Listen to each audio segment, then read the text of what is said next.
Bonsoir messieurs. Bon, Paracha Shemini, 5784. La Paracha Shemini, elle commence de la façon suivante. Vaï Vaï Shemini, c'était le huitième jour. Il devait donc d'abord commencer par le commencement. Moi, je vous prends le début de la Paracha et la chose suivante.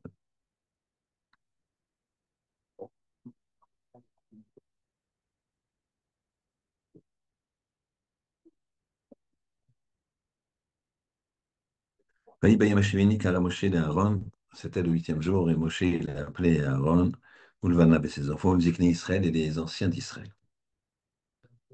Voyons Aaron, il a dit, donc c'était le huitième jour de l'inauguration. Il y avait 7 jours d'inauguration, 7 jours de ce qu'on appelle les Shiva Yemei Milouim, les 7 jours de l'inauguration du Mishkan, et maintenant c'est le huitième, le jour d'après. Vous savez que chez Mini, c'est un-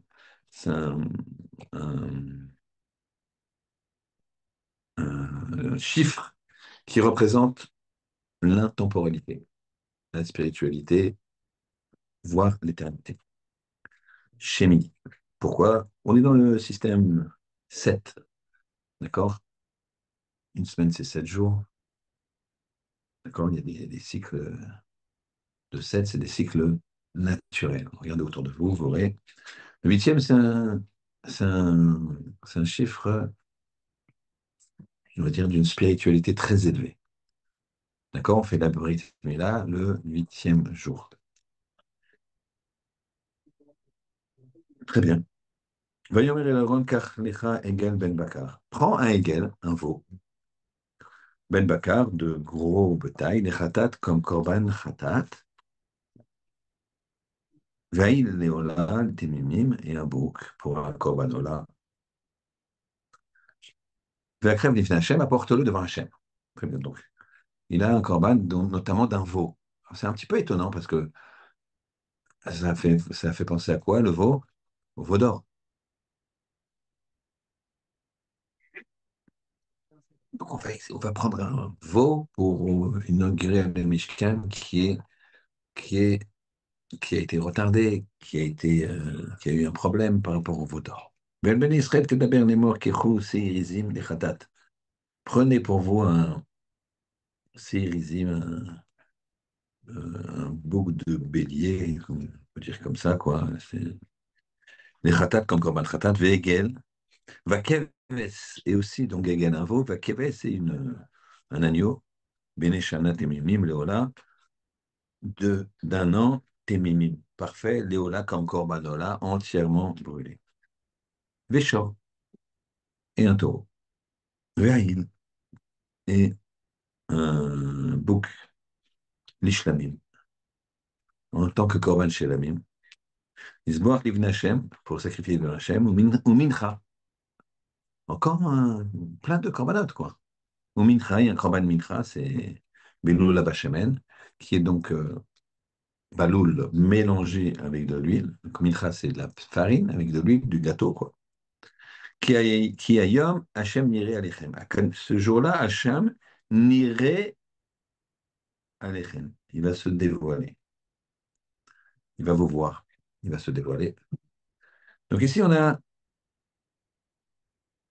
noter deux choses. Le korban de Aaron, il est beaucoup plus petit que le korban que doivent faire les béné Israël.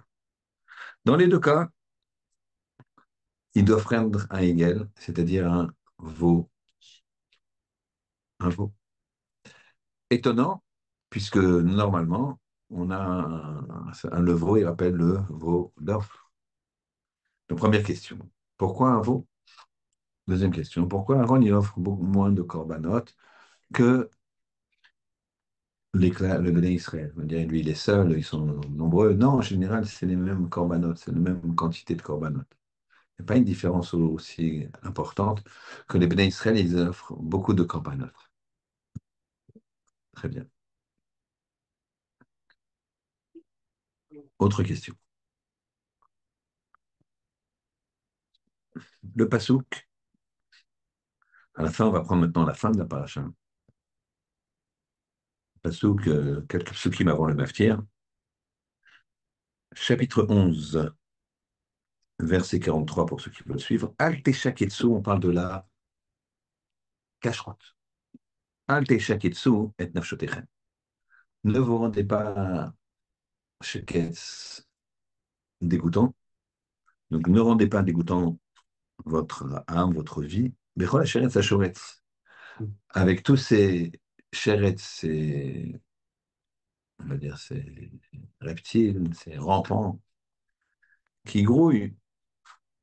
Vélo titaméou bahem. Ne vous rendez pas tamé par eux. Venit metembam et vous vous rendrez tamé par eux. Donc évidemment, c'est pas vous vous rendrez en tant qu'ordre, c'est une conséquence. Mais si je te dis, ne te rends pas tamé, mange pas ça car tu vas te rendre tamé. Et tu seras tamé si tu en manges. Bah oui, ne mange pas ça sinon tu vas devenir tamé. Ne mange pas ça sinon tu vas avoir mal au ventre. Et tu auras mal au ventre. Ah oui, même en français, on ne dirait pas ça, quoi. Même à quelqu'un, tu ne dis pas ça. À un enfant, tu ne dis pas, mange pas de bonbons, tu vas avoir mal aux dents. Et tu auras mal aux dents. À la limite, ça le trouble, quoi. J'ai mal aux dents quand je mange pas, qu'est-ce qui se passe là? Tu lui dis, ne mange pas de bonbons, tu auras mal aux dents. Ça suffit. Mange des bonbons, il aura mal aux dents. Mais tu ne dis pas, mange pas de bonbons, car tu auras mal aux dents. Eh bien, tu auras mal aux dents. Donc, c'est quoi ça? Mais l'autre, ne vous rendez pas tamé, impur, par eux, venit metem bam, vous serez impur. D'accord?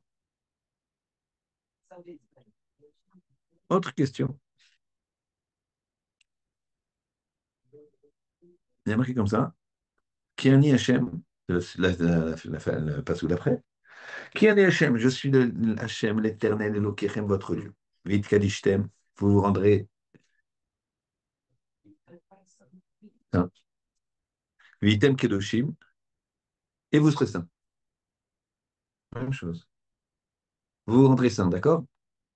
Et donc, puisque vous êtes rendu saint, vous serez saint.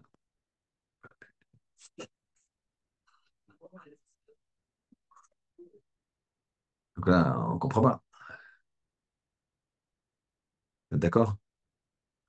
Donc ça fait redondance sur redondance. En plus, c'est intéressant, c'est deux psukim, ils sont l'un après l'autre. Donc j'en prends l'incohérence. L'incohérence, ras v'shalom. Il y a ce qui nous paraît comme étonnant. D'accord? Il faut faire toujours attention à son langage. Ras v'shalom de dire incohérent. Une fois, j'étais avec mon Rav à Wittenberg et on étudiait ensemble et j'ai dit, c'est bizarre ça. Je crois que c'était la Gemara. Et c'est bizarre, il me dit, on ne dit pas c'est bizarre. On dit c'est étonnant. On ne parle pas de mots comme ça sur la Torah. Donc, je me reprends. Très bien. Donc, on reprend les étonnements qu'on a. Il y a marqué, ne mangez pas des reptiles, des crustacés, des choses qui rampent, parce que vous allez vous rendre, ne vous rendez pas impur par eux, et vous vous rendrez impur. Voilà. Ne vous rendez pas impur si vous en mangez, parce que si vous en mangez, vous serez impur. Voilà, globalement, ça veut dire ça. Donc, pourquoi tu me répètes? Deuxième chose, la même chose, vous devez faire des choses kadosh, vitem kiddushim, vous serez kadosh, vit kadishtem, donc vous serez kadosh, vit kadishtem, sanctifiez-vous, vitem kiddushim, et vous serez kadosh. Donc soyez kadosh et vous serez kadosh. Pareil, qu'est-ce que ça veut dire? Tout ça par rapport à la cacheroute. Très bien.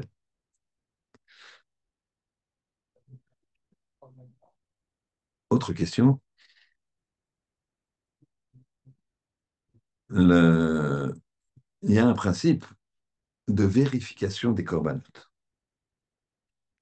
De vérification des corbanotes. On doit vérifier plusieurs jours les corbanotes avant de les offrir. Qu'est-ce qu'on voit? On voit qu'au moment de l'inauguration, Moshe il dit à Aaron, tiens, prends tout de suite un corban et vas-y offre-le. Mais un corban qui n'a pas été vérifié. Tout de suite. Pourquoi ça échappe à la règle de le vérifier pendant 4 jours? Très bien.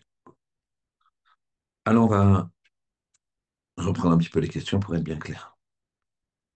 Au début de la paracha, on a vu, on a vu que l'inauguration, c'est dure 7 jours, que le huitième jour, c'est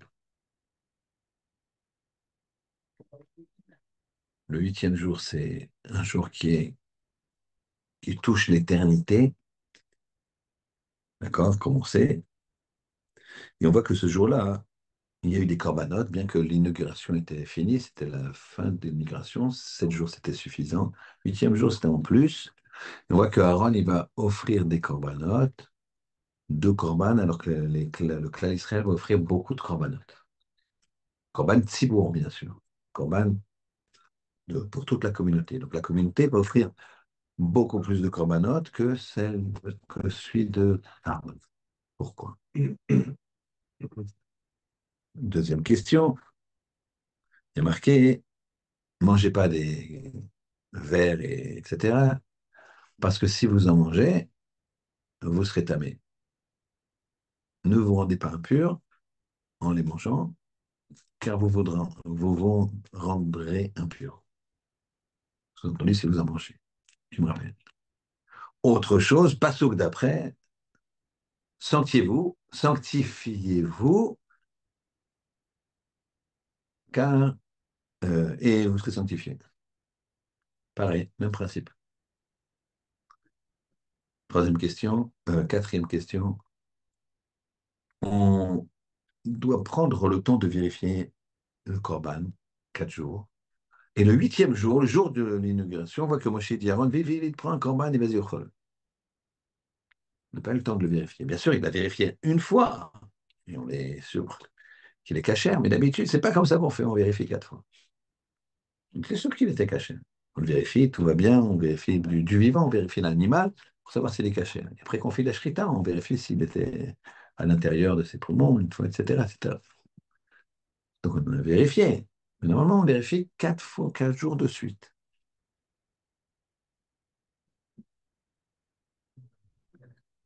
Très bien. Alors, on va essayer de regarder un petit peu le début, le rapport entre le début de la paracha, Yom HaShemini, huitième jour, les korbanot, pourquoi Aaron en fait moins, et pourquoi à la fin de la paracha, on voit qu'il y a une redondance apparente. Ne vous impurifiez pas, vous serez impur, car vous serez impur, et sanctifiez-vous, et vous deviendrez saint.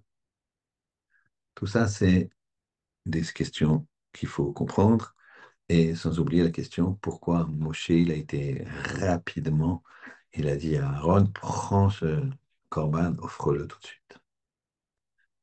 Alors, on va essayer de regarder un petit peu les choses en s'éloignant un petit peu, apparemment, des questions. La, les relations humaines, les relations humaines dépendent beaucoup de l'ego de chacun. Beaucoup de l'ego de chacun. Et souvent, à cause de cet ego, on pense que l'autre qui ne comprend pas, que peu importe qui c'est, son fils, sa femme, son associé, son employé, son patron, ce que tu veux, le vendeur à qui tu comprends rien, je ne comprends pas, il ne m'amène pas ce que je veux. Bref, relations humaines. Eh bien, on a l'impression, si on ne fait pas attention, on se dit, il ne me comprend pas, donc lui, c'est un zéro. Parce que on ne se met pas en cause qu'on est prétentieux. D'accord? Un zéro. Et l'autre? Apparemment, il est bouché. Toi, la communication passe pas là. Ça marche pas. C'est pas, et ça peut pas être toi qui a tort. Donc, c'est lui qui a tort. Donc, chacun pense que l'autre, c'est un zéro. On a un principe que zéro plus zéro, ça fait zéro. Ça, c'est embêtant. Parce que tu arriveras à rien. La communication, elle va pas être. Si chacun pense que l'autre, il comprend rien, alors on fait pas d'effort pour s'expliquer. On a le mépris de l'autre, etc., etc. Mais avec un petit clin d'œil, on va dire la chose suivante. Ceux qui ont vu le Torah de 50 secondes que je fais, ils vont voir, c'est la même chose. C'était un teaser pour ce chiour. Là, il y en a qui pensent qu'il est zéro, que l'autre est zéro, mais l'autre, il pense que c'est lui qui est zéro. Chacun pense que l'autre, il est zéro. Donc zéro, ben zéro, ça marche pas, ça va pas. Par contre, si tu mets le zéro sur un autre zéro, ça fait un 8. Un 8. 8, c'est l'avenir. 8, c'est une communication. D'accord? Et ensuite, une fois que les deux ils sont ensemble, il suffit de faire c'est très facilement, tu fais hop, t'as un zéro et t'as un hop, et l'amour va venir. Les gens me disent, ça va pas avec ma femme, je comprends pas, elle comprend rien. Normal, si tu lui parles langage d'homme, elle va rien comprendre, parce qu'elle a un langage de femme. Donc il faut savoir communiquer. Donc elle comprend rien, ça veut dire elle est zéro, quoi. Non, je dis pas ça, mais dans la communication, ah, tu vois, la communication, elle est zéro. Ouais, mais elle pense pareil, parce qu'elle essaye de te dire des trucs et tu fais rien de ce qu'elle veut. Donc elle pense que t'es un zéro. Mais si vous vous respectez, il y en a un, au lieu de vous mettre l'un contre l'autre, vous mettez l'un avec l'autre, bah, ça fait un 8, ça fait un amour, ça fait une communication. Comme ça, c'est la vie. Alors on voit que ce chiffre 8, c'est un chiffre spirituel, un chiffre qui va de l'avant, un chiffre qui a de l'avenir. On va aller plus loin avec ce chiffre et on va essayer de réfléchir un petit peu. La question, c'était la suivante. Comment ça se fait qu'il y a marqué ne mangez pas, ne vous rendez pas tamé par ces crustacés, reptiles, etc. Venit matem bam, et vous serez tamé. Donc, vous rendez pas tamé, et vous deviendrez tamé. Si je dis ça, si je dis ça, je dirais que quoi? Je dirais que il y a une redondance. Et qu'est-ce que ça veut dire? Alors, on va regarder Rachid. Quelque chose qui fait très peur à Bothaï.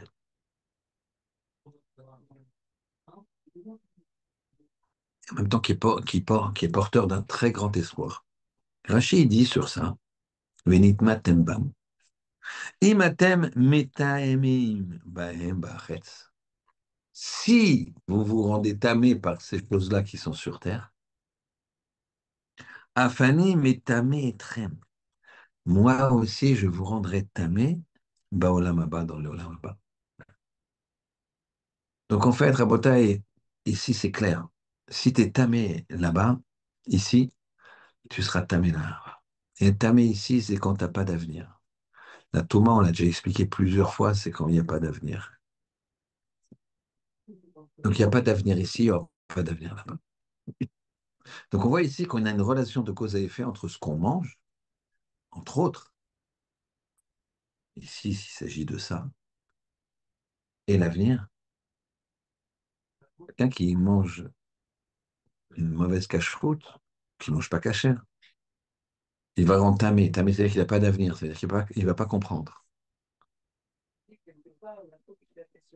J'ai plusieurs témoignages de personnes. qui ont fait tchouva en venant à Mishurim. Enfin, c'est eux qui ont fait tchouva. Moi, je donne des shiurim en espérant qu'ils sont pas trop mauvais et que j'ai pas trop abîmé les gens. Donc eux, en tout cas, ils ont fait tchouva, hein. Mais plusieurs, hein. Je me rappelle de deux précisément. Je ne les citerai pas parce que comme ils ont fait tchouva, ils mangeaient pas cachère avant. Donc ils ont commencé à manger une cacheroute très très douteuse. C'est-à-dire enfin, on va dire, bah, pas cachère, ils ne se rendaient pas compte, mais ils mangeaient un poisson au restaurant, par exemple. Après, c'était juste du saumon fumé, avec un peu de salade. La salade, c'est pire, parce que les goyim, ils n'ont pas de problème qu'il y ait des petits verres, etc. Il ne faut pas qu'ils soient apparents, il ne faut pas qu'ils soient machin, mais il y a les verres qui sont dans la laitue qu'on peut quasiment pas voir, ils ne vont pas s'amuser à les enlever, etc., etc. C'est très difficile, la laitue, de la manger. Parce que les verres se collent, ils sont verts, c'est des verres verts, d'accord? La couleur vert. Et donc, c'est compliqué, c'est très compliqué. Donc, on a donc c'est des gens comme ça qui mangent des choses en se trompant énormément. C'est terrible de manger comme ça et de croire qu'on mange à peu près cachère. Il y a ceux qui mangent pas cachère du tout. Il y en avait un qui mangeait pas cachère, l'autre il mangeait plutôt cachère comme ça, comme je vous dis, un poisson. Il a dit que quand il a commencé à manger strictement cachère, eh ben, il comprenait mieux. Il comprenait mieux les shurim, il comprenait mieux les choses. Il m'a dit, je l'ai ressenti. J'ai ressenti qu'il y a quelque chose qui s'est débloqué. La cacheroute, c'est fondamental. Ici, c'est ce qu'on voit ici.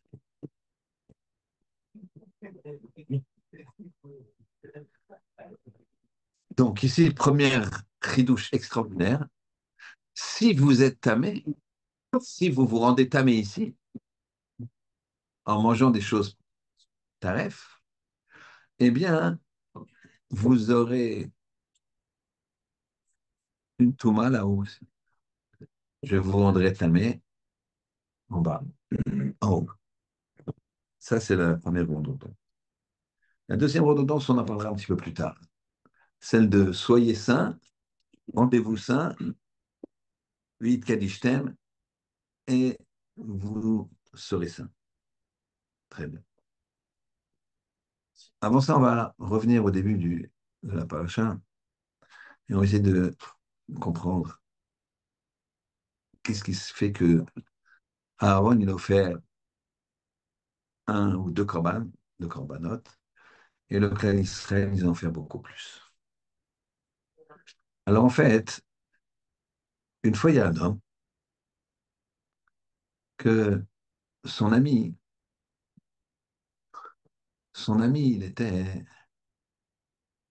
il ne faisait pas Shabbat. Il ne faisait plus Shabbat, plus Shabbat.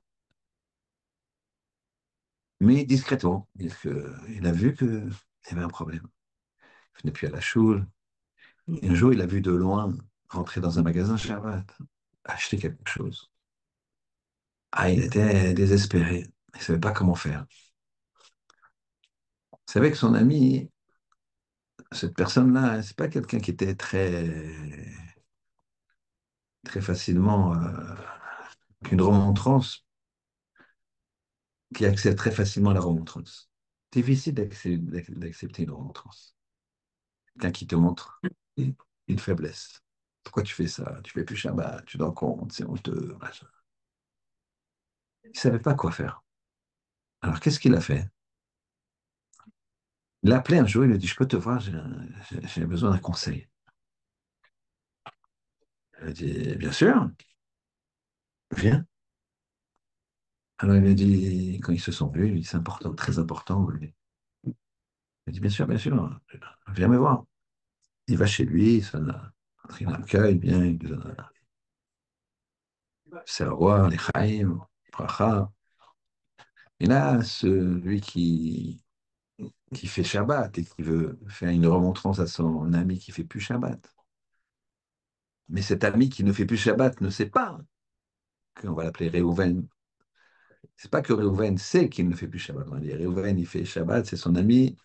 Il a envie de faire des remontrances à Shimon qui ne fait plus Shabbat. Mais qui fait plus Shabbat, on va dire relativement discrètement.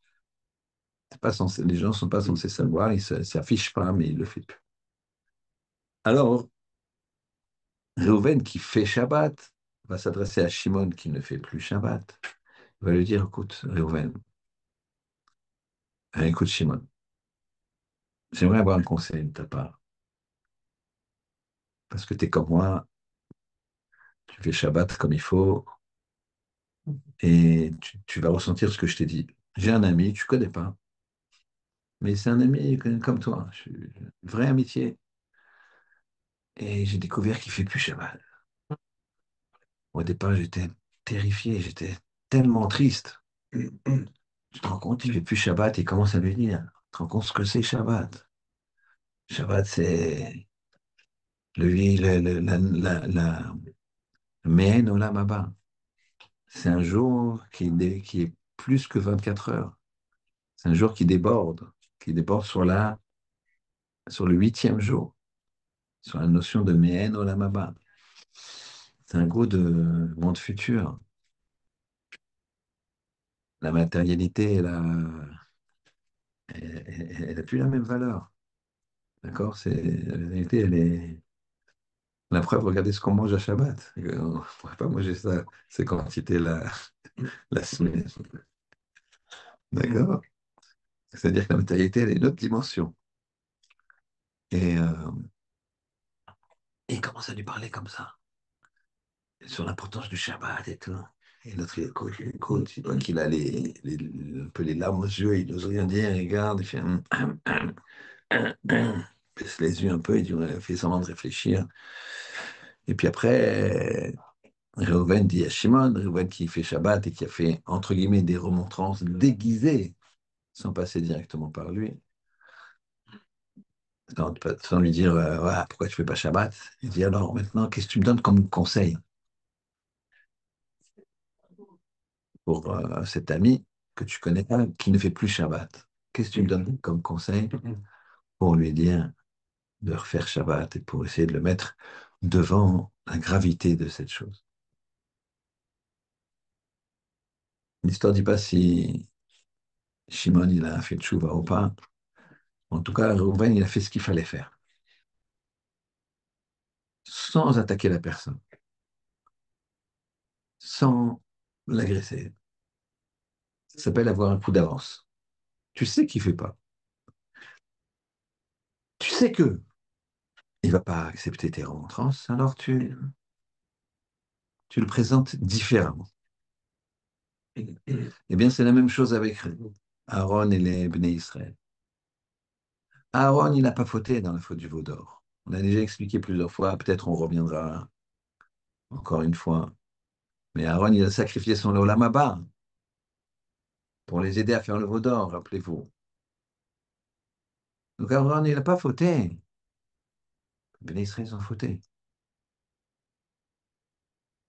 Qu'est-ce qu'il fait, le Kadosh Baruch Hu? Il dit à Aaron, apporte un veau d'or. Un veau, pardon, pas d'or. Apporte un veau. Ce veau, il représente quoi? Et dis-moi, c'est le veau d'or, t'imagines? T'imagines, je sais pas moi, quelqu'un, il a craqué, Shimon, il a craqué sur la voiture de Lévi, il lui a volé sa Tesla. Il lui a volé, il lui a pris, le voisin. Il a fait tchouva, il lui a rendu. Il va pas se racheter une Tesla. Il va pas se racheter la même voiture. Ça lui rappelle la faute de l'autre. Il rachète la même. Chaque fois qu'il gare, l'autre, il se rappelle qu'il lui a volé. Ah ouais, c'est la voiture qui m'avait volé.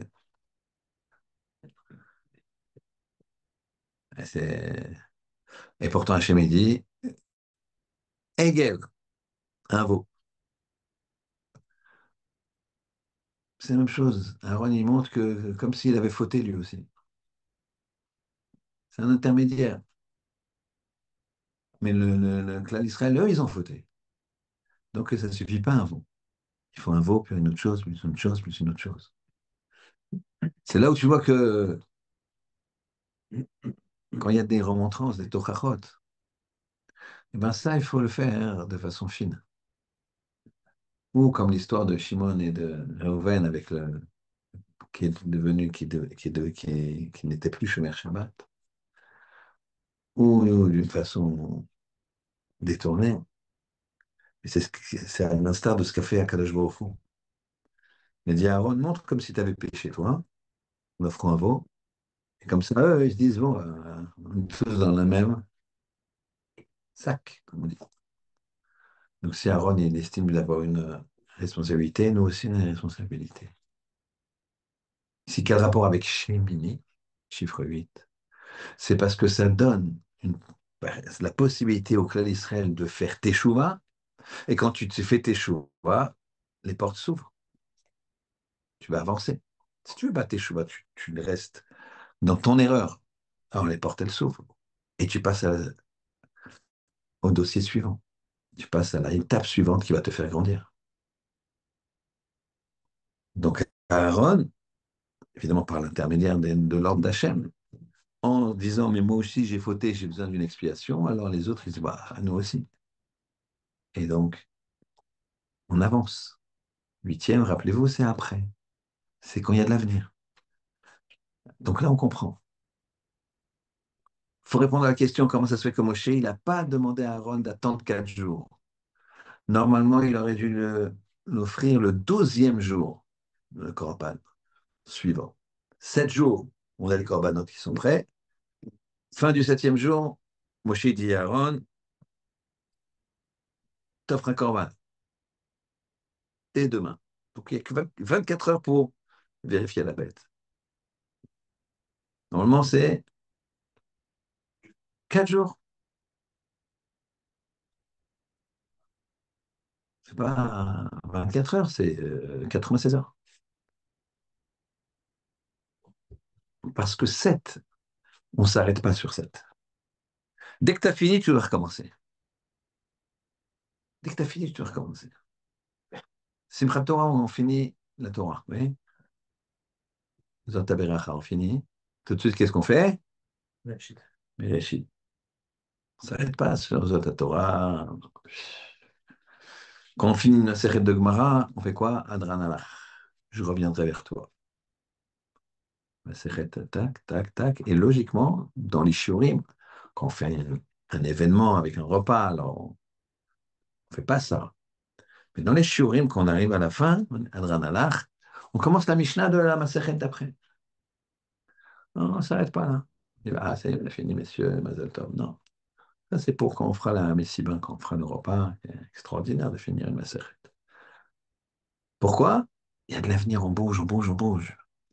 Rav Nachman, il a dit c'est interdit d'être vieux. On n'est pas des nazis. On ne va pas tuer les vieux. Chaz v'shalom, c'est-à-dire quoi? Il est interdit d'être vieux. Interdit d'être vieux.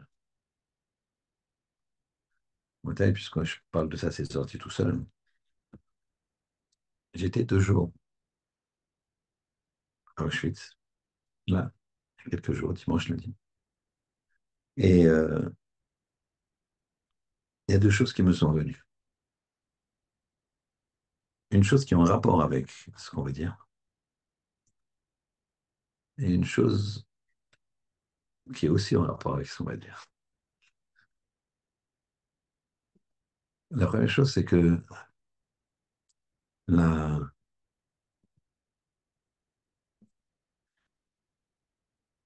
on apprend beaucoup de choses, la vérité. On se recueille, c'est essentiel. Mais après, tu ne peux pas faire ça sans guide. Il y a deux camps. Il y a ce qu'on appelle Auschwitz et Auschwitz-Birkenau. Il y a un camp qui est quasiment pas détruit. Il y a un petit peu, il y avait une, deux, trois chambres à gaz et, et des fours. En fait, ils faisaient des chambres à gaz et des fours qui suivaient immédiatement. C'était organisé de façon incroyable au millimètre. Et il y avait l'autre. Il y avait une autre euh, qui, lui, a été détruit. Les nazis ont détruit tout. Il reste que quelques vestiges, on voit bien. On voit ce qu'il comprend. Et quand, quand on va là-bas, on s'aperçoit qu'ils ont fait les choses au millimètre. Je vais employer un terme qui ne sied pas, qui ne- qui ne- qui n'est pas conforme, mais ils ont fait les choses avec une précision, on va dire. entre guillemets, une perfection d'organisation, c'est incroyable. Tous les détails. Pourquoi Auschwitz c'était à cet endroit-là? Parce qu'en fait, c'est le milieu de l'Europe. Ils voulaient que chaque, il soit à équidistance de chaque pays. Ils avaient des projets de prendre les Juifs de tout, de certains pays, d'Europe, de l'Est, donc ils ont trouvé l'endroit le plus central. C'est ça que ça faisait dans cette partie-là de la Pologne. Treblinka, c'est à 200-300 km de là. Notre camp d'extermination marché. Je me dis, eux, ils ont mis une perfection comme ça pour nous exterminer. Eh bien, nous, on doit mettre une perfection pour, pour vivre. Ils nous ont mis une perfection pour nous détruire. Nous, on doit mettre une perfection pour se construire. Ils ont mis une perfection pour nous tuer. Il faut mettre une perfection pour vivre. Et vivre, c'est de 0 à 120 ans. C'est c'est ça que ça veut dire interdit d'être vieux. Rabbi Nachman, il disait, quelqu'un d'âgé, c'est pas quelqu'un qui a 50, 60, 70 ans, 80, 90 ans, 100 ans, ce que tu veux. C'est pas ça quelqu'un d'âgé. Quelqu'un d'âgé, c'est quelqu'un qui s'arrête au chiffre 7. Ah, il a inauguré, il est bien. Je ne parle pas de quelqu'un qui est out. Ça, c'est sûr qu'il n'existe pas. Pour l'instant, sa vie n'existe pas. Il est out, il fait des fautes, etc. Il n'est pas dedans. Je parle de quelqu'un qui est dedans, mais qui stoppe. Qui stoppe. C'est quelqu'un d'âgé. Tu peux avoir des gens de 20 ans qui sont vieux et des gens de 80 ans qui sont jeunes, et qui s'étonnent, et qui avancent, et qui créent, et qui sont enthousiastes. C'est ça qui dit Rabbi Nachman. La deuxième chose que j'ai vue là-bas, et vous allez comprendre, ce que j'ai pris conscience là-bas, c'est que c'est très étonnant.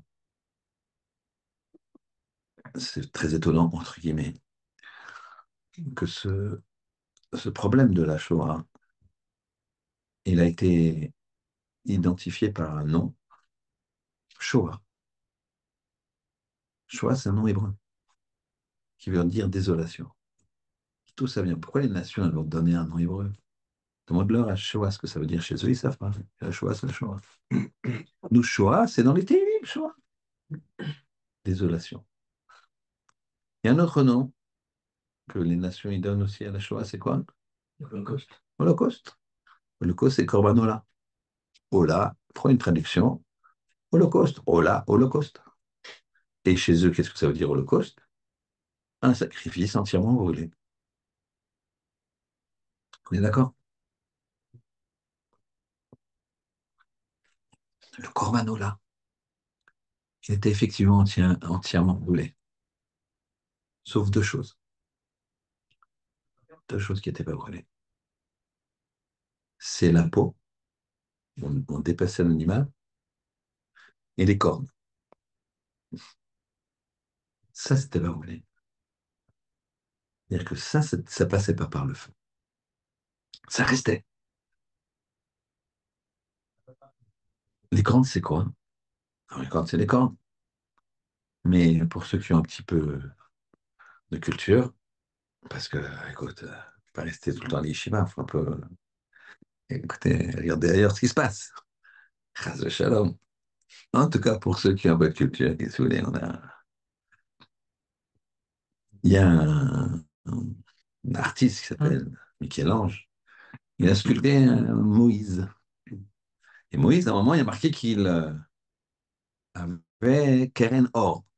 Quand il est sorti d'une discussion avec Ribono chez l'Olam, Panim el Panim, face à face, donc il est sorti, il l'illuminait, Keren Or. D'ailleurs, il a mis un masque. Bon, tout ça, c'est t'imagines pas qu'il a mis un masque comme ça, comme les chevaliers là, qui se protègent. Quand au Moyen-Âge, c'est pas ça qu'il a mis, c'est autre chose, mais ça, on parlera une autre fois. Mais en tout cas, Keren Or, c'est des cornes. C'est pour ça que Michel-Ange, il a fait, regardez, tapez sur Internet, Michel-Ange Moïse, vous verrez un Moïse d'ailleurs bien musclé et tout, très, très athlétique, d'accord, avec un, on voit bien les biceps. Ça m'avait marqué, parce que quand j'étais petit, j'ai vu ça, je me dit, la mode n'était pas à la musculature comme aujourd'hui. Et je me suis dit, Moïse, attention, hein, d'accord. Et il y a deux petites cornes comme ça qui dépassent. Bon, lui, Michel-Ange, c'est pas un Talmid Chacham, c'est pas quelqu'un qui est, c'est un artiste. Bon, évidemment, les commentateurs disent c'est quoi ces Keren Or? C'est des rayons de lumière. D'ailleurs, il y a des associations qui s'appellent rayons de lumière, etc. Ça vient de là, rayons de lumière. Les rayons de lumière, c'est une lumière. Ça, c'est pas détruit. Dans le Korban Ola, la lumière, elle n'est pas détruite. Et la peau, c'est quoi la peau? La peau, c'est le vêtement. Le vêtement, c'est l'énergie qui a fait la personne. Vous savez, il y a une énergie comme ça. J'avais vu que le corps, il était parfait, que l'Ohanenu Chas de Shalom, il y avait, c'était un shiur de mémoire de Ron Shaya qui montrait que dans la science, il y avait la Torah, que tout était dans la Torah, il montrait que quand le corps lui-même émanait une énergie, et il arrivait par rapport à des rayons, en mettant une personne derrière des écrans, en mettant des rayons, qu'une personne qui avait été amputée d'un bras, lo alenu chas de shalom, ben derrière ce système de rayons, il y avait des filtres comme ça, eh bien on voyait qu'il ne donnait que l'énergie. C'était pas une photo de la personne, c'était qu'une photo, une vision de l'énergie qu'il, qui émanait de lui, eh bien, on voyait le bras. Et pourtant, physiquement, il n'était pas là. Ce que je me suis dit. J'ai pensé à ça. Qu'un corbanola, la peau, elle reste. L'énergie, elle reste, elle est là. La lumière, elle reste. Ils peuvent détruire le corps, mais pas la lumière. Là, ils ne peuvent pas. C'est corbanola. Et c'est quoi cette lumière et cette peau-là, cette énergie? C'est dans le Léolam Abba, dans le monde futur. C'est-à-dire que on pense qu'il n'y a pas d'avenir. On pense qu'il n'y a pas d'avenir. Dans des choses où, pour nous, c'est. Mais il y a oui de l'avenir. Il y a encore la peau et les corps. Il y a la lumière et l'énergie générale de, de ce qu'avait donné le corps. C'est la même chose ici. Regardez ce que dit le Sforno par rapport à la question, on a dit, Vit Kadishtem. Regardez.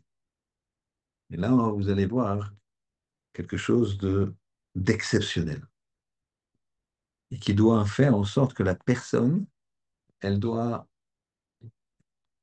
prendre du recul, c'est facile à dire, conseil à son balai payeur, en tout cas prendre du recul face à des événements qui pourraient être désagréables. C'est les suivants. On a dit Ki ani Hashem Elokechem, vit kadishtem, et sanctifiez-vous, vitem kedoshim, et vous serez saints. Rappelez de la question qu'on a posée en début de Shiur. Sanctifiez-vous, et vous serez saints. Ah oui, regardez ce qu'il dit le Sforno. Je vous le lis dans les mots. Le Sforno. Voilà. Vitem kedoshim ki kadoshani. Sanctifiez-vous, kedetiye kedoshim, afin d'être saints. Ça veut dire quoi, nous dit le Sforno? Nitzriyim, éternel. Netzach, ça veut dire éternel. La Kedusha va vous rendre éternel.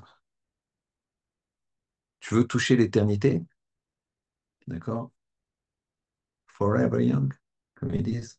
Mais young, pas 20 ans. Young dans tes projets. Pas une question d'âge. Je crois que vous avez compris. Et comment tu peux être éternel comme ça? Il te faut être kadosh, alors ça veut dire, d'accord, juste je m'abstiens de manger Il dit, attends, attends, il y a quand même d'autres conditions. D'abord, c'est ce que tu rentres dans la bouche. Be'akirchem et borechem. Quand vous connaîtrez votre Créateur. Comment je connais mon Créateur? Comment je peux? Panim el panim. Alors, ça, il y a un Mishnah Brura, hein. Il y a un Mishnah Brura, hein, qui dit, un Biur Halacha, qui dit que la première halakha, c'est Kiviti Hashem lenigni tamid. Je place Hachem tout le temps devant moi. La première halakha du Shulchan Aruch, c'est lève-toi comme un lion, etc., le matin. Et le Haga, il ramène ce qu'il y a dans Teilim, le Rambam, il ramène aussi ça. Shiviti Hashem lenigni tamid, je place Hachem tout le temps devant moi. D'accord? On l'a souvent devant les pupitres des Chazanim. Shiviti Hashem lenigni tamid. Pourquoi? Parce qu'un Chazan, on est en train de lui dire, tu es devant Hachem, là, tu chantes pour Hachem, tu n'es pas à l'Eurovision, là. Tu es devant Hachem, ne venez pas faire, non, c'est pas ça. C'est pas la même chose. Je vais Hachem et Tamid. Je place Hachem tout le temps devant moi. Elle a dit, comment tu fais? Elle a dit, notamment, tu l'aimes. Il y a 6 points. On va parler le quatrième point. Tu dois l'aimer. Ah, j'ai aimé, je l'aime, je l'aime. Et tu sais, tu dois aimer. Mais je l'aime pas, j'aime pas. Et tu sais,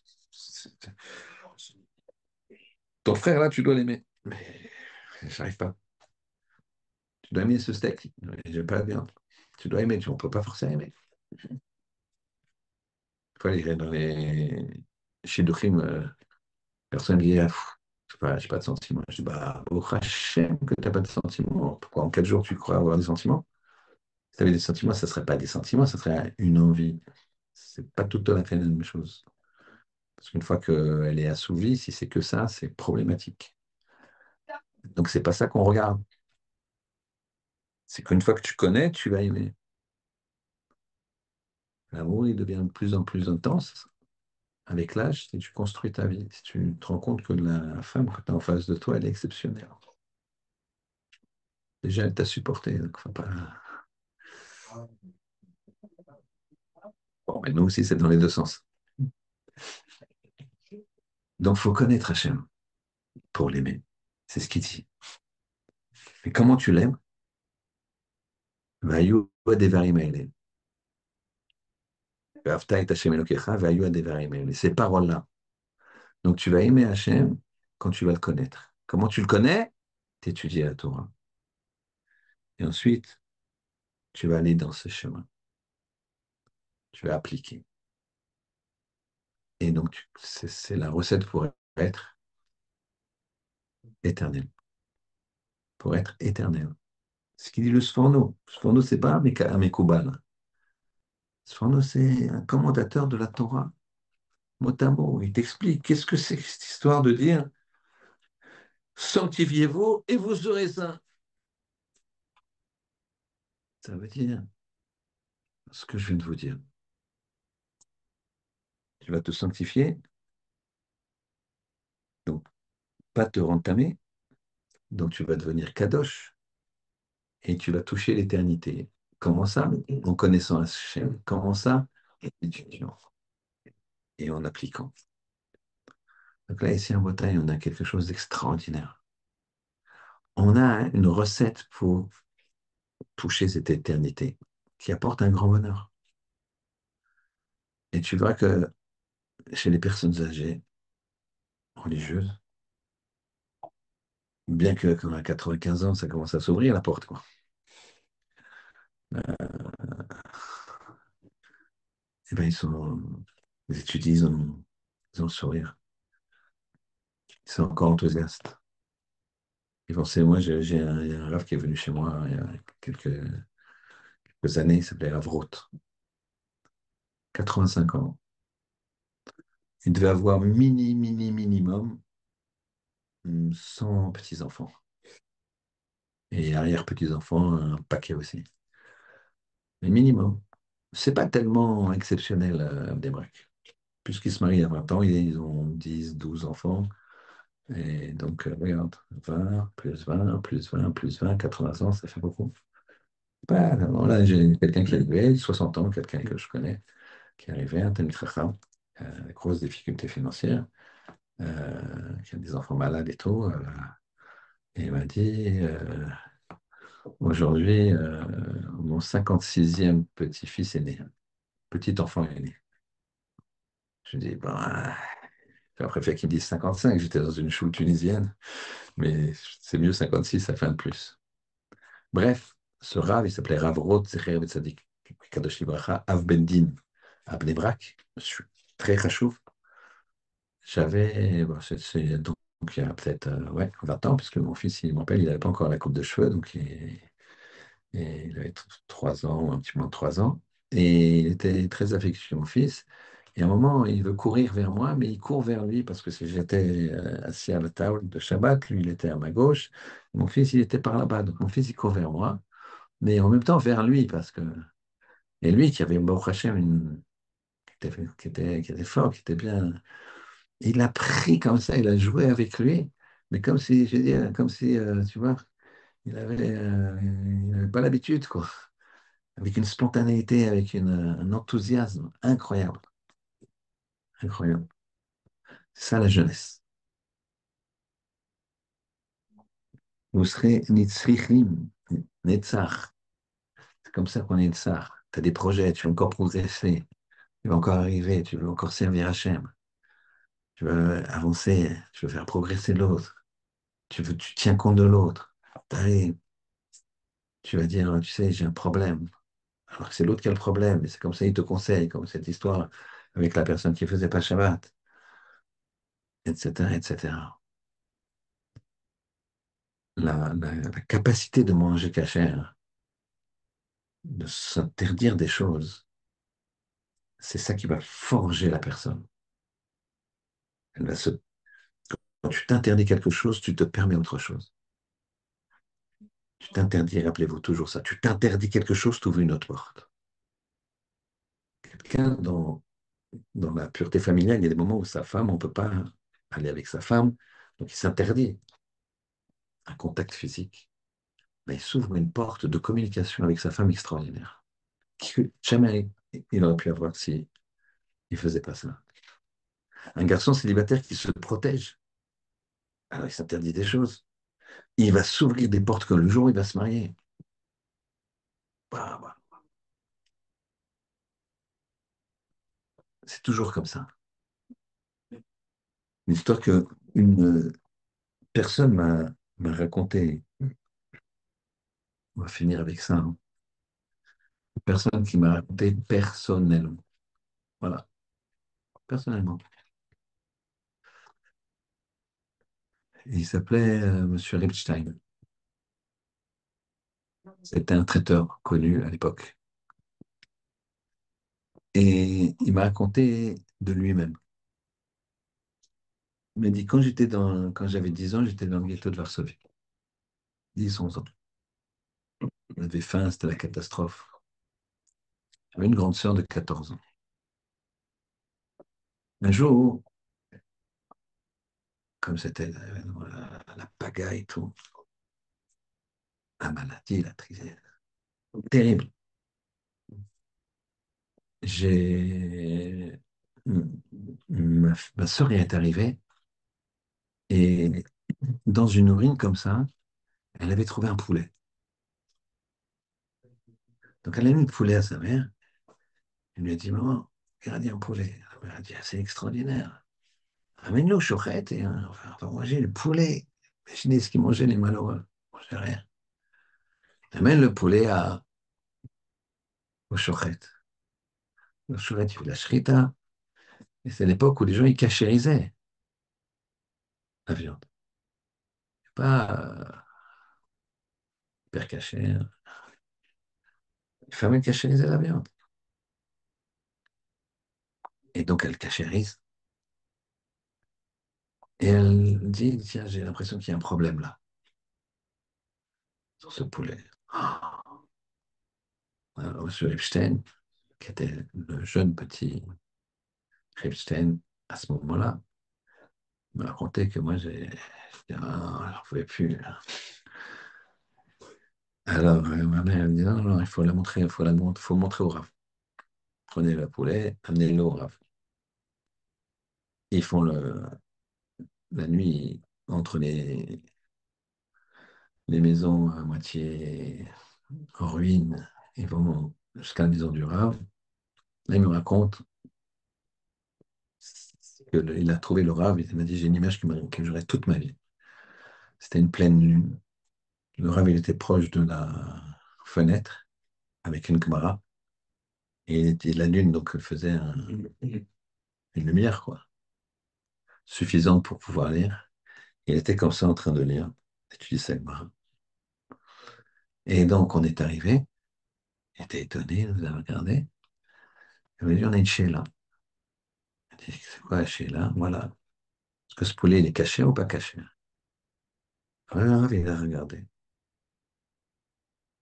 Et il regardait le poulet, et il nous regardait aussi. Et plusieurs fois, il a levé la tête sur nous, il nous a vus. Alors nous, on était bon, maigres, pâles. Déjà être en vie, c'était déjà un srout. Et il a regardé, il a soupiré, il a dit cachère. Ah, j'étais fou de joie. Et on a commencé à revenir. On a fait attention. Et puis on est arrivé. Ma mère était là. J'ai dit à maman, maman, maman, le poulet cachère, vite, vite, fais-le. Il se tourne vers sa sœur et dit, Sarah, allez, donne le poulet à maman. Elle dit le poulet à maman. Mais t'as pas vu comment il nous a dit que c'est caché, le rave? T'as vu que c'était pas caché, hein. On lui a fait pitié, c'est tout. Le poulet, ça fait longtemps que je l'ai jeté dans la rue. Je vais manger pas caché, moi. Peu importe s'ils avaient le droit, ils étaient en danger, il y avait le typhus qui pouvait les attraper, tout ça. Peu importe, lâchez là, est-ce qu'elle avait le droit, est-ce qu'elle n'a pas le droit, je vous laisse. Mais en tout cas, la mère, le fils et la sœur, les trois, ils ont survécu. Et le Rebbeinu, il a donné des enfants, des petits-enfants, et tous dans la Torah et les mitzvot. Et sa sœur, elle a donné des enfants, des petits-enfants et des petits-enfants, tous dans la Torah et les mitzvot. La cacheroute. Nous, on croit que c'est. En fait, non. Vite kadishtem, sanctifiez-vous. Vitem kedushim, vous serez saints. En te sanctifiant, eh bien, tu vas toucher l'éternité. Je rappelle le principe, c'est que ne te rends pas tamé. Si tu te rends tamé ici, tu seras tamé là-haut. Ça avancera pas là-haut. Tamé. Par contre, si tu se sanctifies ici, eh ben, globalement, tu seras sanctifié là-haut. Et là-haut, ça avancera. Tu toucheras l'éternité. Nitzrim, vous serez éternel. Vous serez éternel. Il le dit de Sforno. C'est pas quelqu'un comme ça qui parle, je sais pas. Vous serez éternel. Et comment, pour être vraiment, étudier la Torah, faire les mitzvot. Voilà, qu'Hachem nous aide à comprendre que la vie, elle est extrêmement belle. La vie, c'est fait d'interdits, mais dès que tu t'interdis quelque chose, tu t'ouvres une autre porte. Interdire le cinéma, les séries, ouais, tu t'ouvres une autre porte. Tu vas lire des livres, tu vas penser aux autres, tu vas pas brûler ton temps à rien faire. Chaque fois que tu fermes une porte qui donne accès sur quelque chose de pas bon, bah, tu ouvres une porte qui te donne accès sur quelque chose de bon. Et c'est quelque chose de bon, c'est comme on l'a dit, c'est le Tov, c'est qu'il y a de l'avenir et c'est que c'est éternel.